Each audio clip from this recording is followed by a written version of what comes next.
जी बिस्मिल्लाहिर्रहमानिर्रहीम। 6 क्लास के प्यारे बच्चों, आज हम सुबह का तराना पढ़ने जा रहे हैं। खबर दिन के आने की मैं ला रही हूँ, उजाला ज़माने में फैला रही हूँ, बाहर अपनी मशरक़ से दिखला रही हूँ, पुकारे गले साफ चिल्ला रही हूँ, उठो सोने वालों के मैं आ रही हूँ। अज़ां पर अज़ां मुर्ग देने लगा है, खुशी से हर एक जानवर बोलता है, दरख्तों के ऊपर अजीब चहचहा है, सुहाना है वक़्त और ठंडी हवा है, उठो सोने वालों के मैं आ रही हूँ।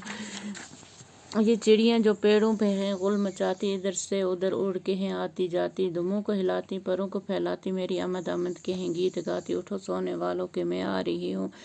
हुई मुझसे रौनक पहाड़ और वन में, हर एक मुल्क में देश में, चमन में दिखलाती हुई फूल आई चमन में, बुझाती चली शम्मा कौन जमन में, उठो सोने वालों के मैं आ रही हूँ। लो होशियार हो जाओ और आंखें खोलो, ना लो करवटें और न बिस्तर टटोलो, खुदा को करो याद और मुँह से बोलो, बस अब खैर से उठ के मुँह हाथ धो लो, उठो सोने वालों के मैं आ रही हूँ। प्यारे बच्चों, ये जो सुबह का तराना था ये इस्माइल मेरठी ने लिखा है। इंशाअल्लाह ये आप अपनी कापी पर लिखना भी और याद भी करना। कल इंशाअल्लाह अल्फाज मैंने लिखेंगे। बाकी वसल्लम।